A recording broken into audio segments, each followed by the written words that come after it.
Let's go to Barry in California online too. Hey, Barry, welcome to Sekulow. You're on the air. Hi, Barry. Thank you for taking my call. Sure.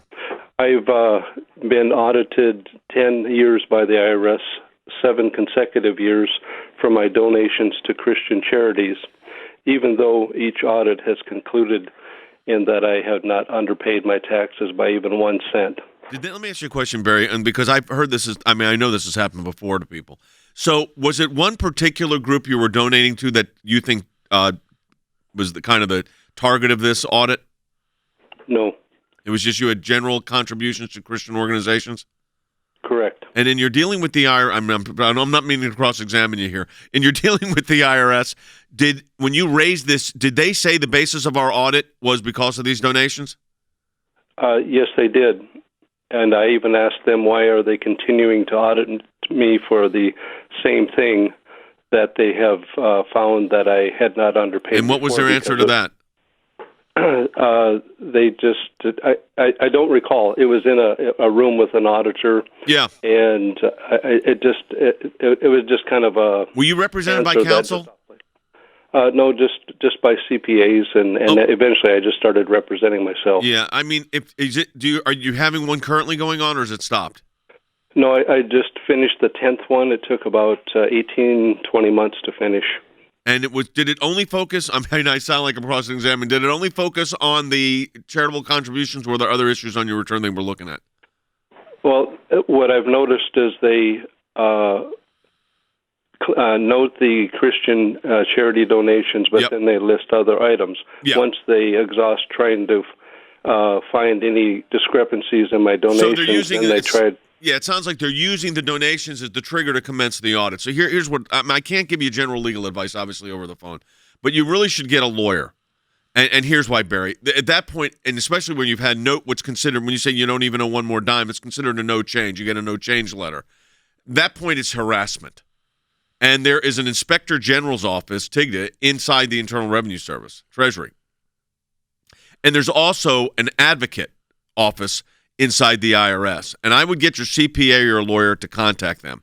Now, here's the problem, Jordan, and this is the problem with all of this. What is it that's keying off these examinations? What is it about in Barry's case, Barry's tax returns, that resulted in this idea that we can now look at him?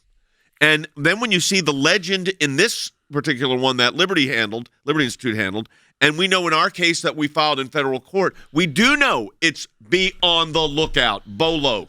Right. Which they want to put back into Senate bills now. It's Timothy in Tennessee online too. Hey, Timothy, welcome to Sekulow. You're on the air. Hey, guys. Thanks. And thank you so much for all you guys are doing for us. Something I wanted to ask. I mean, I thought that this stuff was just unique to my situation. I've been audited 4 years in a row now, ever since I marked myself as a Republican and as donating to Christian organizations. And this year it was doubled down, and now I'm getting harassing calls and everything else constantly. Well, let me ask you a question, Tim. Are you actually in audits? I mean, is the Internal Revenue Service actually, asking you to meet with agents for audits? I guess they do it by Zoom now, but however they do it. But is that what they're doing? Yeah, I've got stacks of letters here trying the scheduling. Basically, they're saying they're redoing all my past 3 years of tax returns. Yeah, 3 years is their statute. Yeah, that's their statute of limitations. Did they say in that letter what it is that they are interested in looking at, or is it just general?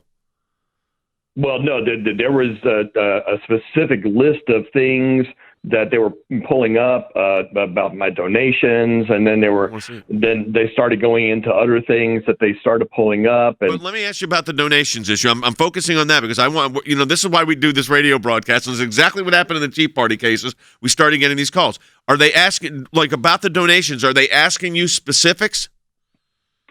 Yes, they were asking 3 very specific things on that, and they actually reversed them out, saying that these would not be allowed. So they disqualified your charitable contributions? Yes. Did they give you, and the reason why was what? They said these organizations did not meet their standards or something? There was a specific code. I have to grab the paperwork again, but there was a specific. Yeah, I'd like to see this. I mean, this is important because this is the second call now in 5 minutes. of this. And this, unfortunately, what happens is it seems to be that the charitable contributions are triggering the IRS audit. And then, of course, can always go into other things, which is what they do. Look, we've just been on the air on this. We've done 2 programs on this. We've already started getting calls that this is happening elsewhere. We're going to do a Freedom of Information Act request. And you know what we're going to find out, Harry? It is happening elsewhere. I think that's precisely. Rest assured, it's happening elsewhere. I think that's precisely correct. But I also would go back to an earlier point, and that is the IRS has engaged in an excessive entanglement with religion in violation of the Constitution. That's the fundamental problem, but they believe that they are entitled to get away with it. Why? Because they believe their interpretation of the Constitution is superior to the United States Supreme Court. But it's not. And because of that, and because of you, we can fight back. We can fight back by bringing it to you live every 5 days a week, 52 weeks a year. We can bring it back by going to court and getting consent decrees. We can go back, and the guy said it must be, the caller, Tim said it must be frustrating you. It's not frustrating us. It's what we do. We're prepared for battle. That's what we do at the ACLJ. That's right. Support our work. We have a matching challenge right now, the month of July. It's how we can provide these legal services to anyone who needs them without any cost to them because of your support financially of the ACLJ. If you donate now, you effectively double your donation, you double the impact of your donation. So this is a great time to support the work of the American Center for Law and Justice. Donate today at aclj.org. That's aclj.org.